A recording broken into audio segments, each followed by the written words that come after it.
West Coast Cookbook and Speakeasy with Chef Justice Putnam. Netrootsradio.com.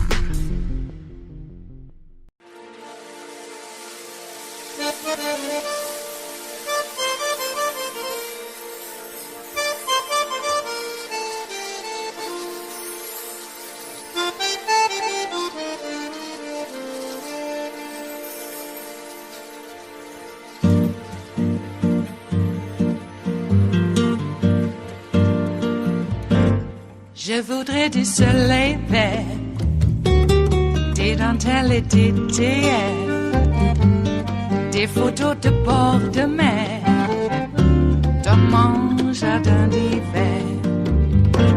Je voudrais de la lumière, comme en Nouvelle-Angleterre. Je veux changer d'atmosphère, dans mon jardin d'hiver. Ma fleur sous la pluie de novembre, tes mains qui courent, je n'en peux plus de t'attendre. Les années passent, il est loin, là je tombe. Nul ne peut nous entendre. Je voudrais du Fred Astaire, revoir un latte. Our top story right now is about how Republicans are using their power in the House. We all saw Kevin McCarthy clash with those hardliners. And during those clashes, when he had to get all of his votes on the House floor, he promised all kinds of concessions, including promoting what was then his most ardent foe, Matt Gaetz, to a pivotal committee devoted to basically looking at government investigations and attacking the FBI and DOJ. And that itself is a shift in Washington's power dynamics. This is important for the story I'm about to tell you right now. For decades, members in both parties lobbied to get on committees like Armed Services and Appropriations, controlling money, or some sought prestigious assignments like Foreign Affairs. Now, these hardline Republicans are angling to be involved in investigating the investigators. That's the committee they want on. It's partly about politics, because there is a political fixation on the deep state or on Hunter Biden's laptop, and that's a daily thing for some of these folks, and they just do that year after year after year. That's the politics. Well, then there's the media, which relates to the politics. But this is about media attention and the loop between Fox News and the GOP that pushes these stories and pushes the Republicans who lead the charge and makes stars out of some previously unknown members of Congress, something that we have all seen. I bet even if you don't watch Fox all the time, you're familiar with how this works. And let me be very clear, because I want to break this down. Sometimes the cycle starts at Fox, and they book and promote those people. Other times it emanates from congressional Republicans, which brings us to how Speaker McCarthy is using his power to give surveillance footage from January 6th, which is a big deal, exclusively to Tucker Carlson, and facing backlash over that. Meanwhile, over on air, Carlson is saying that even though they haven't reviewed all the footage yet, he thinks it contradicts the story about the insurrection. We think already that in some ways it does contradict that story. Does contradict that story. He's talking about the footage they got that they haven't seen yet, and that is a tell. Because it shows this is not about following the evidence, watching those tapes, sifting through them, seeing what they might show you. It is about pushing a narrative that minimizes the insurrection and hypes some phantom and future evidence, regardless of whether they actually get it. It's not working off that evidence. Now, if that approach sounds familiar, a kind of a backwards investigation, that's how Bill Barr ran the hyped but failed review of the Mueller probe. There were leaks. Barr gave interviews. He predicted future information, even bombshells. They never came. In fact, Barr's prosecutor lost the cases that did come out of it, and none of them were big to begin with. They never discovered or proved some deep state conspiracy that they'd promised. And they made some pretty controversial efforts to find any kind of dirt they could to discredit the original probe of Trump. So that is the model. That's now being applied to this insurrection, which has been convicted as an actual sedition. But for Carlson, the sedition he says was, quote, not violent, not an insurrection. He thinks the people who did violently storm the Capitol on behalf of Trump, to him, they don't look like terrorists, whatever that means.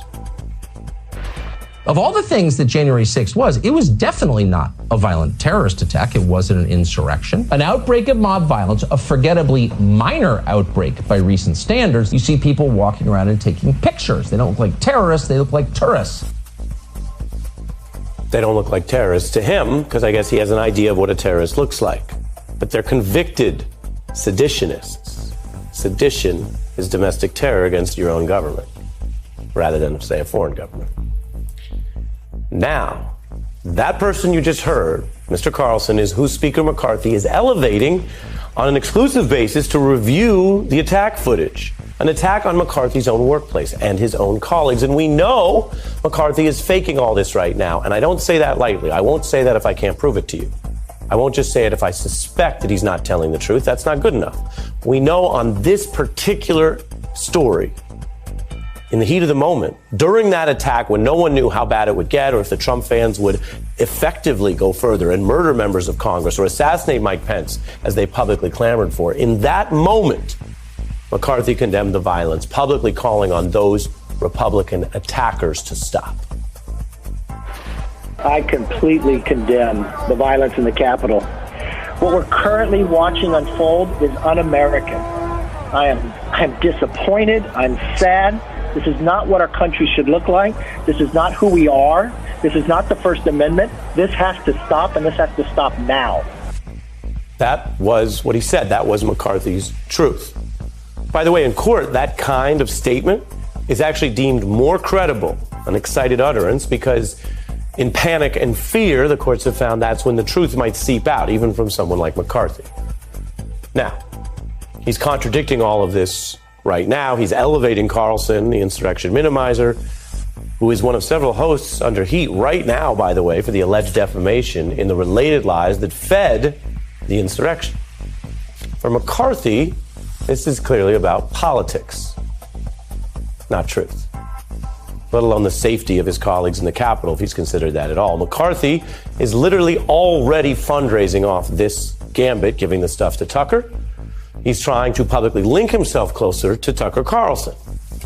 Now, you might stop and say, okay, Ari, but aren't top Republicans always tight with Fox News hosts? Why would the Republican speaker, who's the top Republican in government right now, need to further that alliance? Well, again, the answer's in the evidence. You can't just assume that all Fox hosts and Republican politicians are tight, even if they might publicly admit they vote the same way. And in a twist, Carlson has actually been blasting McCarthy as a Republican in name only, telling viewers McCarthy is a puppet of the Democratic Party. You can see it written out on screen. He also calls him a Democrat, or an MSNBC analyst, or a DC lobbyist with no real core. Congressman Kevin McCarthy, a man who in private turns out sounds like an MSNBC contributor. We will have a Republican Congress led by a puppet of the Democratic Party. He's in fact ideologically agnostic. He's flexible. His real constituency is the lobbying community in Washington. Carlson views McCarthy as a flexible stand-in, a political puppet who responds to power and will say what his puppet master demands. One day it could be the donors, another it could be Matt Gaetz, another it could be a Fox host. And Carlson's attacks have engineered a kind of meta demonstration of the alleged puppetry, with McCarthy making an unusual show of fealty to his on-air tormentor, maybe in the hope of never seeing a Fox News banner about being a puppet again, which is a very puppety way to try to avoid being dubbed a puppet, when you think about it. Just as McCarthy did rush to formally and publicly appease Trump after initially briefly criticizing Trump's role in the insurrection, he's now trying to appease an insurrection defender by offering him the strings to be the puppeteer of the Speaker of the House, which is not just any puppet. It might all be comically low-key pathetic if the stakes were not so high. And now tonight, we turn to a special guest who knows the politics and, in this case, the puppetry. A man who ran the Republican Party, even earning his own tribute puppet and a very different time right there on The Daily Show with Jon Stewart. Former RNC chair Michael Steele is here now. Welcome back. Hey, good to be with you, Ari. Younger days, my friend, younger days. Well, you know the politics and the puppetry. I mean, there's a fact. Yeah, it's true. It's true. I know how those strings are oftentimes, woven together and how they should be cut at times. And you laid out such an incredible indictment of this speakership and the gentleman who holds the chair, because it really is at its core about, I want the power, give me the power, what do I have to do to get it, and what do I have to do to keep it? As has been reported, McCarthy's admitted, I promised Tuckums that I would do this. I promised them that I would give over this footage. So what else has been promised? I mean, I think we should all be bracing for that, because there's more of this to come. I also find it very curious. Clearly, these two individuals don't speak to each other, meaning Tucker and McCarthy, because McCarthy on January 6th said, I condemn this. This is awful. This is not who we are. And Tucker was like, well, these are just tourists. Right. What are you talking about? These are just tourists. So which is it? Were they just tourists or were they terrorists? It is Friday, the 24th of February of 2023, and you are in West Coast Cookbook and Speakeasy. I am your chef de cuisine, Justice Putnam. Gunner the English Bulldog is our snoozing sous chef, and our daily special is Blue Moon Spirits Fridays, because we are all Nighthawks in the Diner of Life. Well, how are you? Are you surviving whatever unusual weather you're experiencing? Is it that unusual? I don't know. Well, we have snow here in Rogue River, a little village. It's more than a dusting, shall we say. And it looks like we might continue to have snow for another couple of hours, and then it's supposed to get sunny, but we'll get more into that during the weather segment when we get to the chef's table, of course. But I just felt like mentioning it because apparently in Virginia they're experiencing 80-degree weather Fahrenheit. So I don't know. Wherever you are, I hope you're enjoying it and it's not too much of a burden upon you. Okay. Well, isn't it odd that Donnie Trump shows up for that photo op at the train derailment there in East Palestine, or is it Steen, Ohio, and handed out expired water? More than a decade, 13 years ago, the company went out of business. Okay, so I know they had maybe some sell-by dates that, up to the time that they stopped manufacturing, but I think that those were already there because they stopped bottling water long before they went out of business. Let's put it that way, because it cost money. Sell the inventory. So I handed those out, no problem. Bought the fire department, and I was mistaken when I mentioned this the other day. It wasn't just the fire department, it was the cops too. But And this is another lie. I wish people would stop saying that he bought them cold Big Macs. They weren't cold. They were lukewarm. Okay? Big difference. And another thing, too. I mean, the McDonald's that he got the Big Macs from, is that the only McDonald's in all of America with an all-white staff? Come on. I know it's right there on the Pennsylvania border, but still. The salon is full of non sequiturs because, hey, where else can you get them in, mass quantities? Where? Anyway, so he shows up for that. And apparently he was feted so much there. Oh, my. And so then he hightails it out of town. And then we find out, well, of course, didn't just find out we knew this. We did. But during the whole of Trump's administration, and we don't, let's not even do that. We'll just go from the time that he decided to deregulate. Oh, you don't need to have updated braking systems, and you just run your trains on the old braking systems and put chemical bombs on them, no problem. And that's what happened. Chemical bombs were part of this train in East Palestine, or is it Steen, Ohio? And brakes started flaring out, flaming. There's some security camera of footage of the train as it's going by an intersection. And you can clearly see a car, somewhere in the middle. These are, 150, 170 car trains? Yikes. Only 2 guys running them. Or 2 people. But I'm sure it's guys. Because that's how this company works. And then derailed. Okay? Yeah, because the wheels are going to get warped a little bit, maybe. Who knows? Anyway, I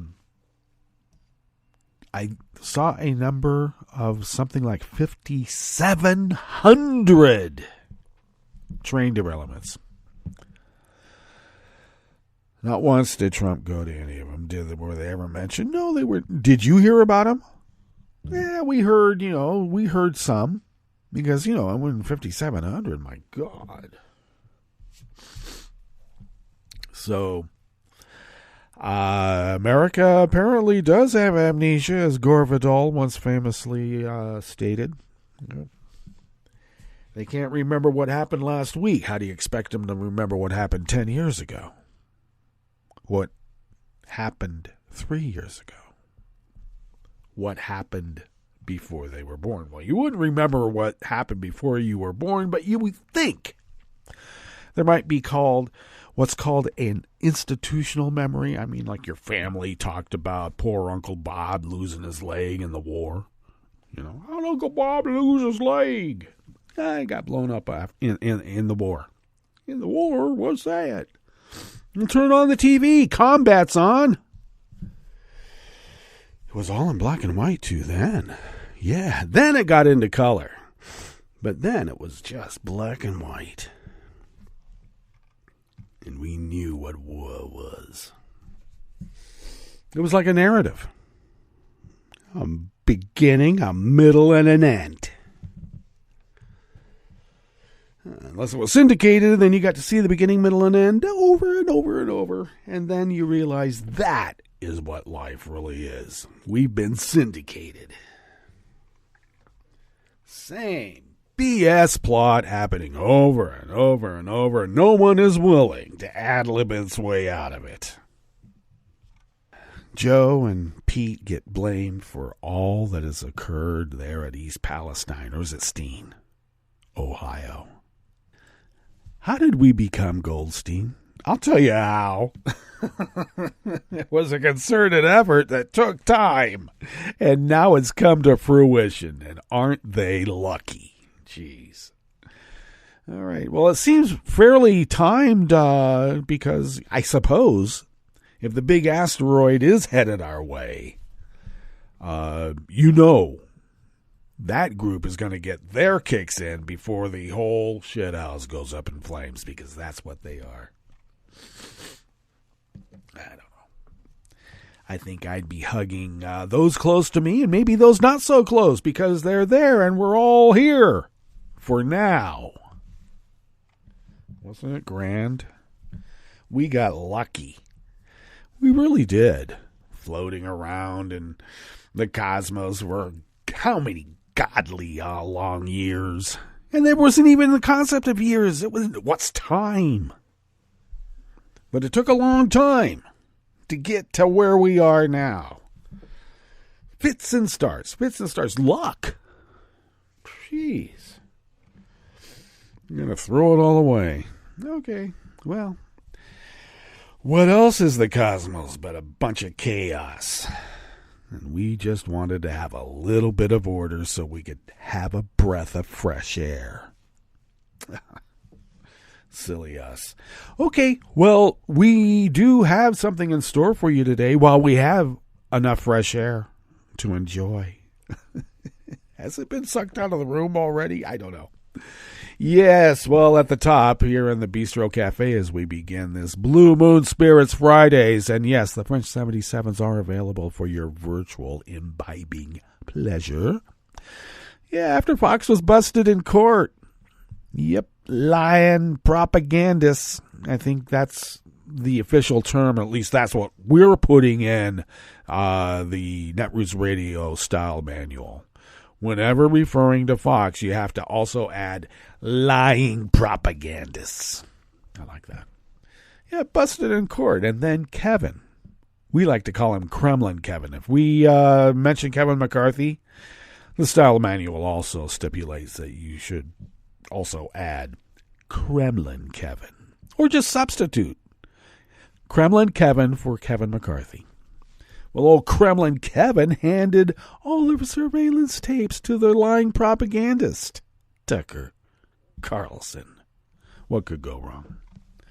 On the rest of the menu, the California Attorney General opened a civil rights investigation of the Riverside County Sheriff's Office. Old electric vehicle batteries are being repurposed for electric grid storage. I like that. And the Biden administration is considering its first offshore wind auction in the Gulf of Mexico. After the break, we move to the chef's table where a highly active hive of Russian spies posing as diplomats operated for more than 18 months before it was dismantled by Australian intelligence. And Algeria dissolved a decades-long pro-democracy group amid a wider crackdown on dissent and maybe democracy itself. All that and more on West Coast Cookbook and Speakeasy. Bon appetit.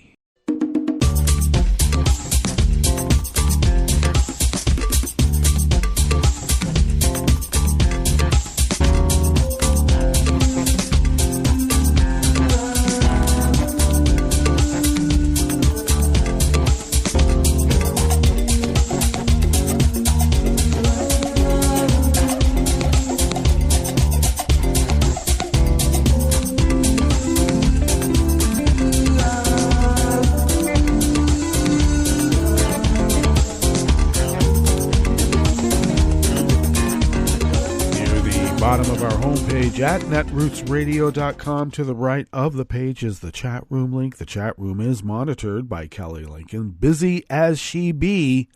Thank you, Kelly, for doing so. Across the page from that chat room link to the left, near the bottom of our homepage at netrootsradio.com, you'll be able to locate our Patreon link. And if you became a recurring Patreon of Netroots Radio, and if you were able to send us, as some recent people have just done recently, if you could send us what you might spend on an espresso-type coffee drink once a month, it really does help us pay our bills and continue this powerhouse of resistance. Well, resisting as the founders originally intended so many, many years ago. If you would like to follow Netroots Radio on Twitter, Mastodon, and Spoutable, you can do so by easily going to @Netroots Radio. Tom takes care of those platforms. Thank you, Tom. You can follow me on Twitter, Mastodon, and Spoutable by going to @JusticePutnam. See how easy that is? I post the show notes and links diary on Daily Co's 10 minutes before showtime. And a lot of people can find those show notes and links diaries by going to, well, my Twitter, Mastodon, and Spoutable accounts. So do that, because that's where the real reportage is. You can follow the show on Twitter at Cookbook West and pick up podcasts by way of Spreaker, Stitcher, TuneIn, iHeart, YouTube, and iTunes, and really wherever podcasts can be found. Deezer. You can get them off Deezer. Alrighty. This first offering here in the Bistro Cafe of West Coast Cookbook and Speakeasy, Blue Moon Spirits Fridays, is by Michael Finnegan from the Los Angeles Times. California's Attorney General has opened a civil rights investigation of the Riverside County Sheriff's Office amid allegations of excessive force against detainees and inhumane jail conditions. We all benefit when there is action to ensure the integrity of policing in our state, Attorney General Rob Bonta said. It is time for us to shine a light on the Riverside County Sheriff's Office and its practices. Bonta was troubled by reports that sheriff's deputies were using excessive force and by Riverside County's high rate of deaths in custody. Too many families and communities in Riverside are hurting and looking for answers, he said. State investigators will try to determine whether the sheriff's office has shown a pattern or practice of unconstitutional or unlawful policing. The Attorney General's office has been conducting a similar investigation of the Los Angeles County Sheriff's Department, the largest in the nation since January of 2021. Last year, Bonta said Riverside County jails reported their deadliest year in 2 decades. That's just one data point, and it's unacceptable, he told reporters in his office in downtown Los Angeles. Riverside County Sheriff Chad Bianco released a video statement dismissing Bonta's announcement as a political stunt. This investigation is based on nothing but false and misleading statements and straight-out lies from activists, including their attorneys, he said. This will prove to be a complete waste of time and resources. Well, that sounds like a guilty party if I ever heard one. He added, we have absolutely nothing to hide, and will be more than cooperative and accommodating with this investigation. You know, like tailing you to your house late at night if you happen to be reporting on it. The ACLU of Southern California and a coalition of community organizations urged Bonta in a September 2021 letter to investigate the Riverside County Sheriff's Office for alleged racist policing practices, rampant patrol and jail deaths, and other suspected misconduct. We lost loved ones to unbelievable violence at the hands of sheriff's deputies and have seen our community members suffer from undeniably inhumane jail conditions, they wrote. The groups pointed in the letter to what they claimed was a culture of secrecy, violence, and disrespect for the lives of incarcerated people among Riverside deputies. Detainees have been denied soap, regular showers, clean clothes, and face masks for protection against the coronavirus, the groups told Bonta. They also raised concerns about fatal shootings by Riverside County deputies. From 2013 to 2021, deputies killed 55 people, one of the state's highest rates of killings by police per arrest. Bonta, a former Democratic state lawmaker who was named Attorney General by Governor Gavin Newsom in 2021 and elected to his first full term in November, has made investigating police misconduct a priority, saying public trust in law enforcement enhances safety.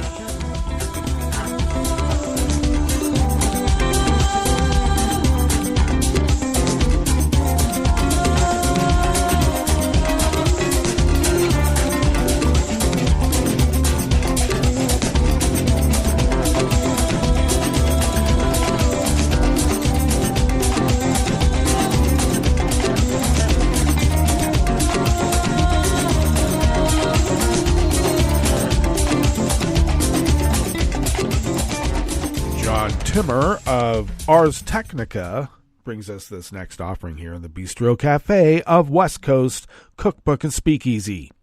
Last week, a company called BTU Storage Solutions announced that it had started operations at a 25 megawatt hour battery facility in California.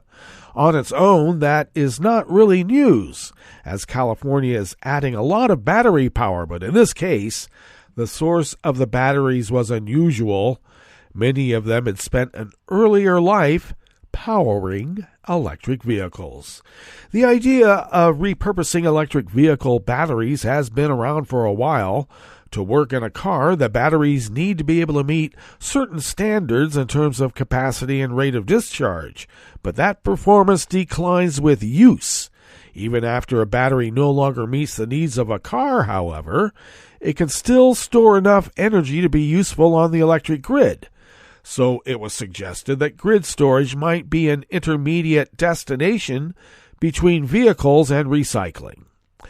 While the idea may go back a while, implementing it required two things: a steady supply of end-of-life car batteries and a regular excess of cheap power to charge the batteries with. Hall said his company started with solar project installs in California and began to see what's called the duck curve, where solar generation starts to occur in excess in the mid-afternoon. The growth of electric vehicles had also started to ensure there was a steady supply of high-quality batteries to store the power in. We are in the early days of the end-of-life EV batteries being available, Hall said, but there has been a steady stream of those batteries becoming available. Even after heavy usage in cars, the batteries can often hold a significant amount of charge, and by working with battery OEMs, BTU is getting access to a number of batteries that never spent much time in cars.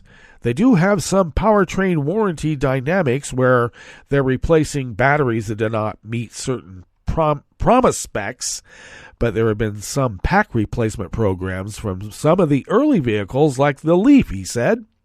There are R&D batteries that are out there. They're going to use R&D and then becoming available. There are other sorts of industry growing pains where you get some of the batteries that are produced that don't quite meet specs for automotive use, but can still be used for stationary storage. The result is a growing collection of batteries that can still hold roughly 65 to 85% of their original capacity, but can no longer provide the performance expected for automotive use. While the performance will continue to degrade over time, grid-level power storage doesn't require the rapid charge or discharge behavior that puts the most stress on the battery's capacity. So the company expects to get significant use from them before they're sent on for recycling. Those batteries work very well, Hall told Ars Technica. They're engineered for demanding use cases, and the use case in stationary storage is far less demanding.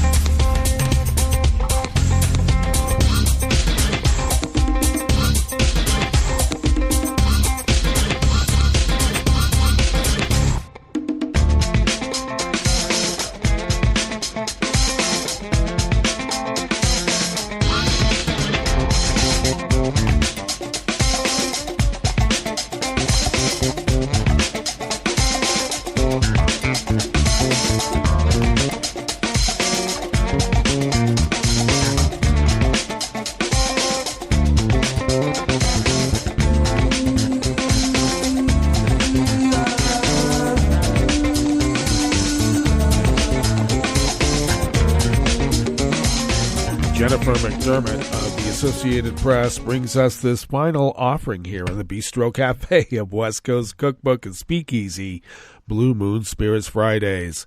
The Biden administration said it is considering the first ever leaf sale for offshore wind energy in the Gulf of Mexico, a key part of a push to deploy 30 gigawatts of offshore wind by 2030 to help fight climate change.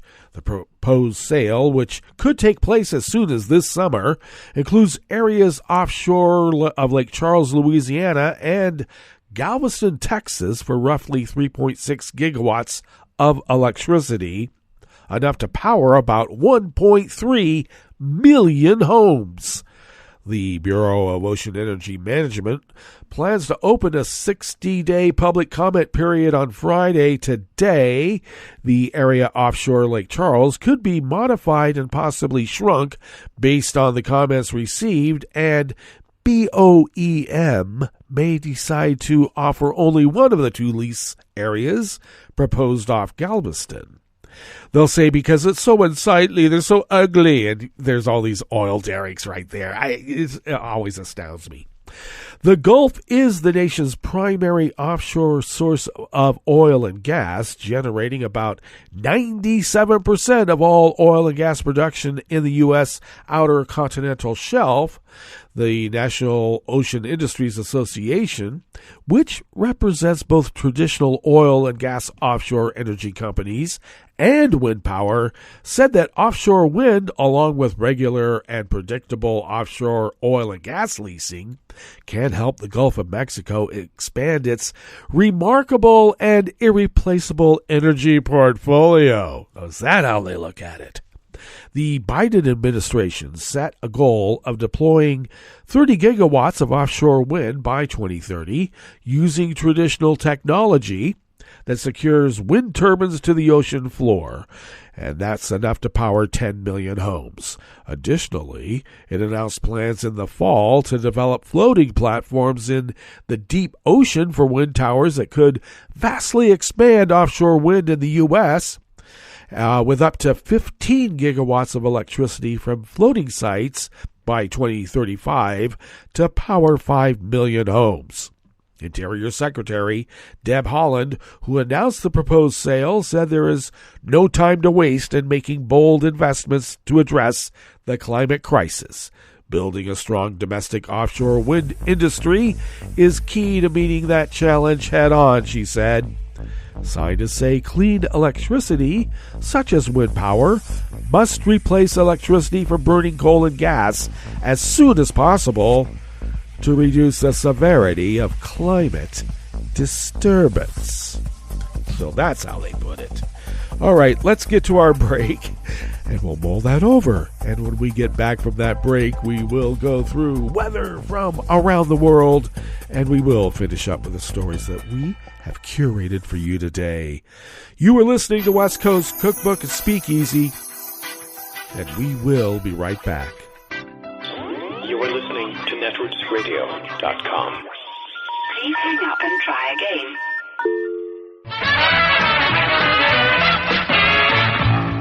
From a point at sea to the circles of your mind, a new force is at work for planetary transformation. New radio for a new Earth.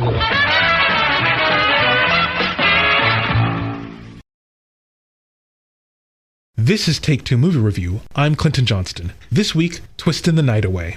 Director-writer M. Night Shyamalan has had a career of twists and turns both in general and for me personally. His first two big films, The Sixth Sense and Unbreakable, were notable for having surprising twists at their ends. Well, not so much twists as big reveals. But then Shyamalan made his smartest twist. He stopped writing reveals. Because seriously, who can keep that up? Especially with people now intently looking for the twist. Turns out what people like less than a weak twist is you not doing one at all, and I guess cheating them of the chance to figure you out and feel superior, whatever. People were upset. There was so much knee-jerk anti-Shyamalan fervor, I was surprised he kept getting greenlit. Meanwhile, I still loved his films. But then came another twist. Having made thrillers like a scion of Hitchcock and De Palma, Shyamalan nudged his work over into horror, and I don't like horror. I just don't. So I lost one of my favorite filmmakers. So, now here's Knock at the Cabin, my first Shyamalan film in years, and it has so many of the qualities that I loved in his earlier works. It's nicely written, it's solidly paced, he crafts scenes of emotional intimacy extremely well, along with capturing really great earnest performances from his actors. A killer 1-2 punch of skills. And yet, the The movie uses a lot of the structure and filmic language of horror. I mean, for all that Knock at the Cabin examines the thin line between empathy and self-sacrifice, a line I didn't know existed, it remains, at its core, a home invasion thriller in what I call the ritual killing genre. We meet some people, get to know them, and then watch them die. Slasher films, torture porn, disaster movies, why do we make films like these? Why do we watch them?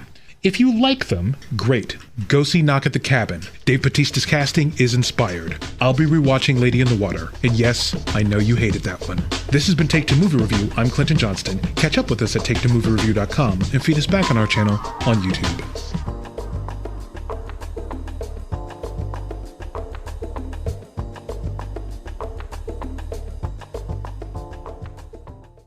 There is no indication of aliens or extraterrestrial activity. Pentagon officials were grilled on Capitol Hill about why they waited so long to shoot it down. Ben, the Pentagon is declining to describe these recent objects as balloons. As you might have heard, there have been some foreign objects flying overhead. So it is possible that some of the reports of UFOs were things like foreign surveillance. Today, we dive into the science behind the balloon brouhaha. Again, there is no indication of aliens or terrestrial activity with these recent takedowns. I'm Talika Bones. I'm Sophie Bushwick. And you're listening to Science Quickly.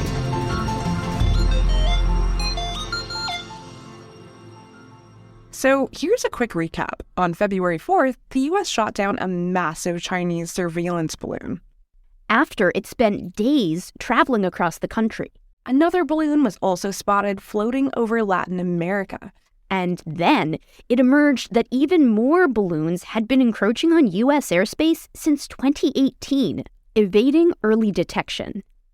China claimed that the balloon that was shot down was a weather monitoring station blown off course. But then the U.S. recovered sensors and electronic equipment from the wreckage, indicating that it could have been used for eavesdropping on electronic communications. The U.S. shot down 3 more airborne objects. One off the coast of Alaska, one over Canada, and one over Lake Huron in Michigan.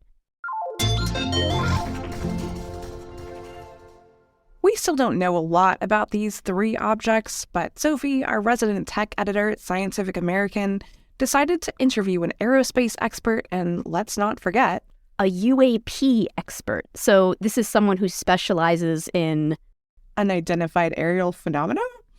Correct. It's the new and improved term for UFOs. I have so many questions. Shoot. Okay, so first of all, tell us who you spoke to. So in addition to policy experts, I interviewed Ian Boyd, the director of our Center for National Security Initiatives here at the University of Colorado, and to Mick West, a writer who investigates and debunks UAPs. Where they listed a whole bunch of new UAPs, and the vast majority of the ones that they identified were balloons. It's important to rule out UAPs, right? Well, okay, let me preface this by saying it's not aliens. But the military has not officially ruled out the idea. According to Mick West, that's because the military doesn't like to rule anything out. The military hasn't said, we've determined it's not to be not aliens, because you can't rule out everything. Wow. Okay, I'm really curious about that. Can you expand? Let's explore the possibility that alien ships just so happen to show up a week after we spot this Chinese surveillance balloon. What I can see of the object itself doesn't look very much like a meteor. At least not the meteors I've seen. It looks more like a huge cylinder. If these objects were alien ships, they would be ships that are acting a whole lot like balloons. Wait, how does that work? So these particular objects were about the size of a small car, which is consistent with the size of a typical weather balloon, although it's a lot smaller than the first surveillance balloon that was shot down. And they didn't seem to move under their own propulsion. They just drifted with the wind. Okay, but I heard that the earlier balloon seemed to change course. How did it do that if it's just moving with the wind? So here's why that maneuverability aspect is so interesting and unexpected. The typical balloon does move at the mercy of the wind, and it can only change position to shift up or down. But because different altitudes may have wind moving at different speeds, this does give it a limited ability to navigate. That said, the big balloon that was shot down early this month did seem to change course at one point. It also apparently had some structures on it that looked like propellers. How do we know that these could be, in fact, spy balloons? So the objects that were shot down more recently could have been spy balloons, but they could also have been innocuous research balloons. They could have been something else entirely, maybe some sort of other craft like a dirigible. But the reason we're pretty confident that the first balloon was a surveillance platform is because it had equipment on board, like antenna, that could be used to transmit information. And this is especially worrying because it was traveling over some sensitive military sites, including where missiles are stored. I'm curious, what did Ian Boyd say about this? Ian Boyd pointed out that by studying the electronic signals that are being used at those sites, an adversary could potentially figure out ways to jam the signals or to interfere with them in some ways. It gives you more information about designing a countermeasure to be able to suppress or disable those kinds of communications. And I have another question. What do you think people are getting wrong about all the balloon coverage, especially when it comes to science and tech? So a lot of people are having fun speculating about aliens, but it's not likely that we're mistaking an alien craft for balloons. What is likely is that we're mistaking balloons for aliens. So Mick West studies UAPs and debunks them, and he pointed out that the government has also been interested in exploring these phenomena in recent years, and they've released reports on them. I'm sure you've read the recent UAP reports that came out in January, where they listed a whole bunch of new UAPs, and the vast majority of the ones that they identified were balloons, just simply because it's such a common thing to be in the air. And they're not going to be things like research balloons. They're going to be mostly things like party balloons. And in these reports, a lot of the UAPs they investigate turn out to be dun-da-da-da, balloons. That's so interesting. Okay, I guess. So it makes sense because there's a lot of balloons in the air. What do you think people should take away from all of this, especially from a science and tech perspective? People might be worried about these three objects shot down in quick succession, but that doesn't necessarily mean that they were threats. So after the larger spy balloon was detected, NORAD, their radar typically filters out smaller objects because radar can pick up those Mylar party balloons. It can pick up birds even, certain clouds under some conditions. So they have their radar tuned to filter out those small objects. And after detecting the Chinese surveillance balloon, they widened the filter to catch more things. And that's probably why the government detected those balloon-like objects. And they claim that the reason they shot them down wasn't because they were necessarily threatening. It was because they were at an altitude where they could have interfered with civilian aircraft. So the truth is out there, and the truth is balloons.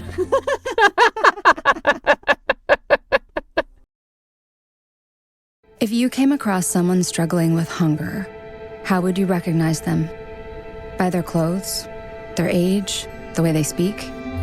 Would you notice an 8-year-old girl who's not excited for summer break because she may not be having lunch again until September? Or a single father of 2 who works 3 part-time jobs and still can't put enough food on the table? Or maybe a mother who cleans offices at night, hoping to find meeting leftovers to take home to her hungry family. Or a war veteran who's having a hard time landing a job and getting back on his feet. I am the 1 in 8 Americans who struggle with hunger. People you pass by every day but never knew were hungry. I am hunger in America. Hunger can be hard to recognize. Learn why at IamHungerInAmerica.org. Brought to you by Feeding America, 200 Food Banks Strong, and the Ad Council. Hi, I'm Tom Hartman, and since you're listening to netrootsradio.com, show your progressive side and go to the donate button on the bottom of the homepage. It's progressives like you who power Netroots Radio and keep the progressive message beaming everywhere 24 hours a day. Just go to our donate button at the bottom of netrootsradio.com. Thank you for keeping progressive radio at full power.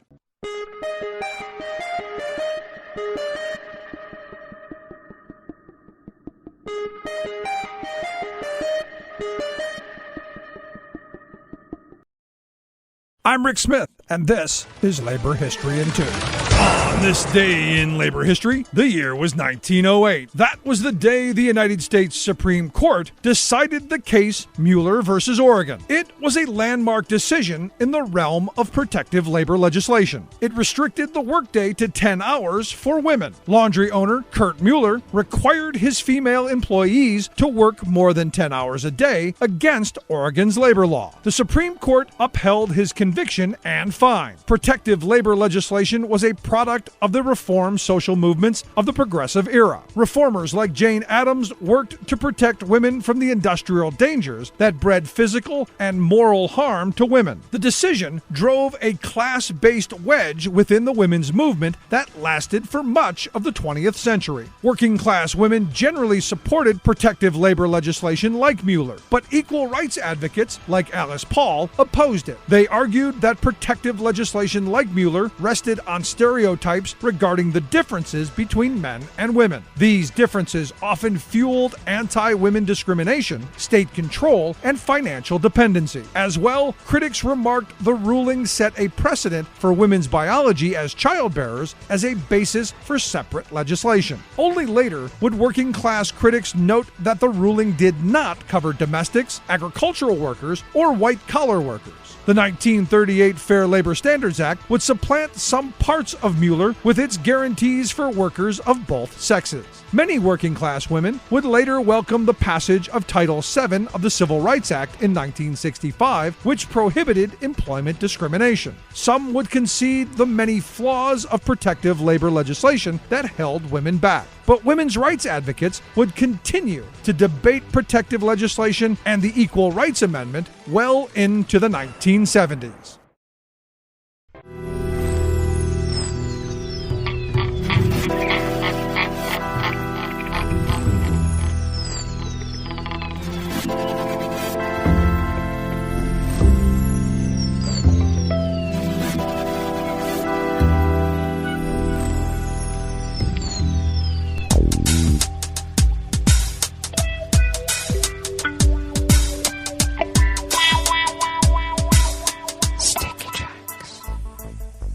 Thank you for accompanying us here to the Chef's Table at West Coast Cookbook and Speakeasy.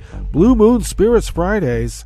We always begin weather from around the world along the banks of the Rogue River in the Rogue River Valley of Southern Oregon, on the west coast of the continental United States of America, where it is currently 31 degrees Fahrenheit, expecting a high in the upper 40s to low 50s, so considerably warmer than what we've had. We've had snow overnight, and it had been snowing fairly well and piling up to about an hour ago. Well, it's been piled up, and now we are expecting rain, in maybe about an hour or two. And then we'll have sun by the afternoon, winds out of the east-northeast at 5 to 10 miles per hour, and then generally clear overnight with lows near 25 degrees Fahrenheit, winds light and variable. Then mostly sunny skies tomorrow early with highs in the low 50, winds light and variable.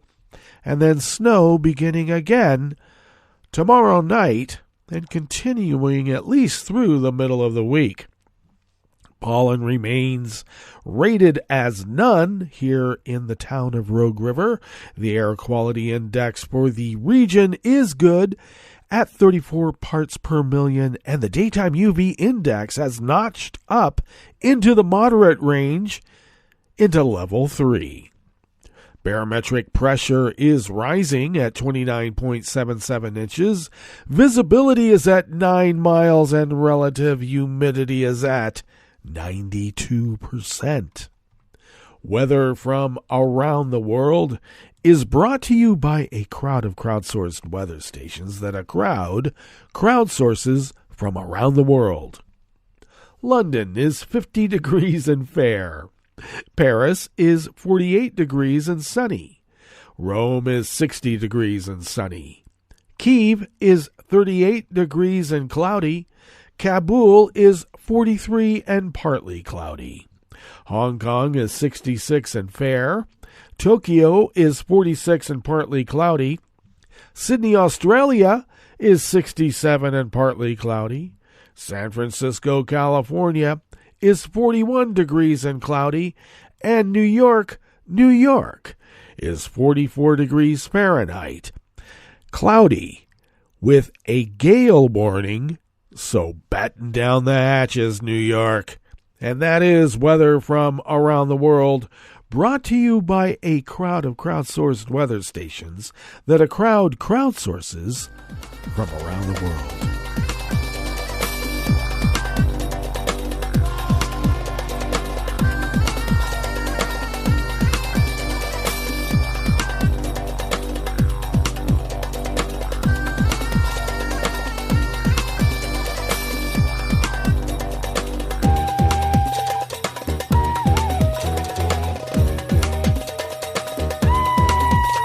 Nick McKenzie of the Sydney Morning Herald brings us this first amuse-bouche here at the Chef's Table at West Coast Cookbook and Speakeasy Blue Moon Spirits Fridays.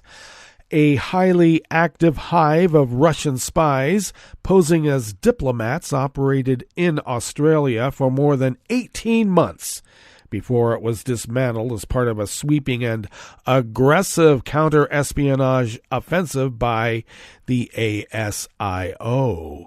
The Australian intelligence agency spent months tracking the Russian spy ring, which comprised purported embassy and consular staff and operatives using other deep cover identities before the agency finally moved to force the ring's key players out of Australia. ASIO Director General Mike Burgess described the spying operation in a major speech he delivered in Canberra on Tuesday, but did not name Russia. Sources confirmed ASIO had uncovered the spy ring, operating out of a number of locations, including the Russian embassy in Canberra, while the Morrison government was in power. The spy ring's aim was to recruit Australians with access to classified information and, according to one source with knowledge of the Russians' activity, use sophisticated technology to steal data and communicate without being intercepted.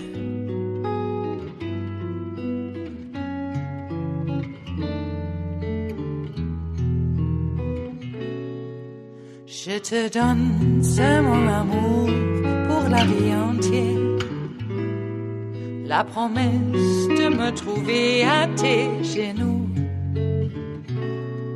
Aussitôt que tu m'appelles, rester toujours fidèle, c'est tout, c'est tout.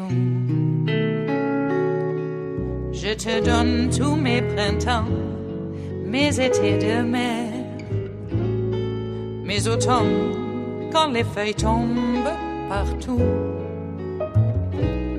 Si ce n'est pas une bonne affaire, je te donne tous mes hivers. Anonymous staff at the Associated Press brings us this final amuse-bouche here at the Chef's Table at West Coast Cookbook and Speakeasy.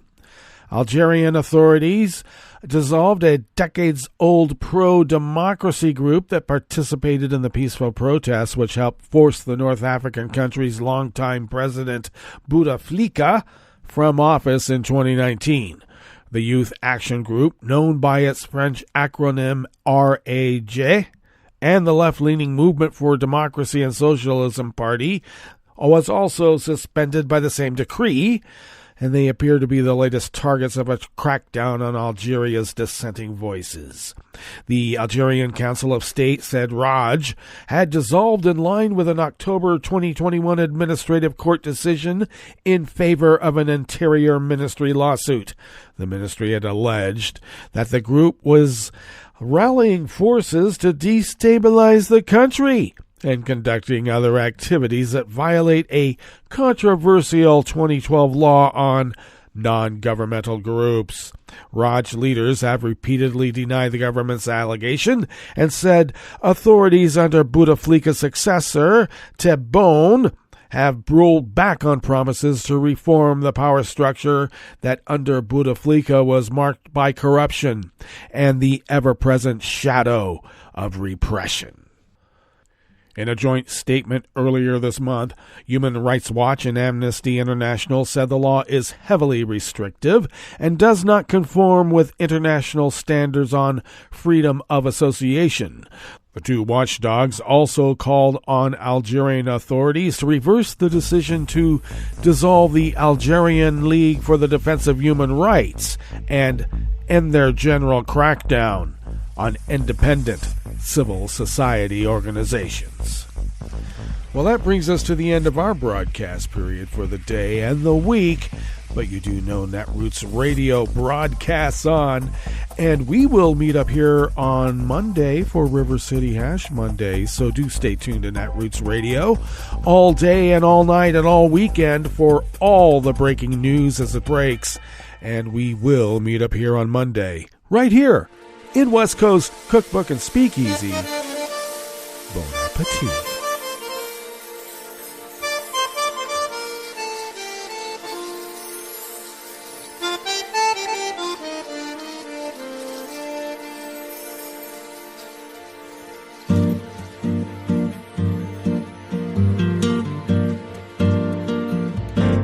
Je voudrais du soleil vert, des dentelles et des théières, des photos de bord de mer, dans mon jardin d'hiver. Je voudrais de la lumière, comme en Nouvelle-Angleterre. Je veux changer d'atmosphère, dans mon jardin d'hiver.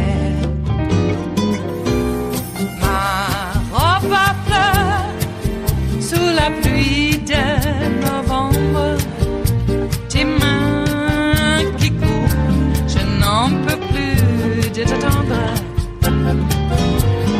Les années passent, qu'il est loin, là je tombe. Nul ne peut nous entendre. Je voudrais du Fred Astaire, revoir un latte Goer. Je voudrais toujours te plaire dans mon jardin d'hiver.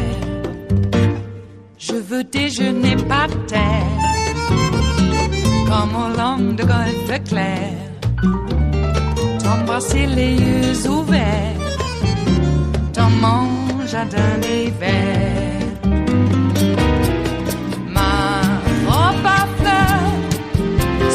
Pluie de novembre, tes mains qui courent, je n'en peux plus de t'attendre. Les années passent, il est loin, là je tombe. Nul ne peut nous entendre. Ba-da-da-dum-di-da-dum. Ba-da-da-dum-di-da-dum. Ba-da-da-dum-di-da-dum. Dans mon jardin d'hiver. Ba-da-da-dum-di-da-dum. Ba-da-da-dum-di-da-dum. Ba-da-da-dum-di-da-dum. Dans mon jardin d'hiver. Dans mon jardin d'hiver. Dans mon jardin d'hiver.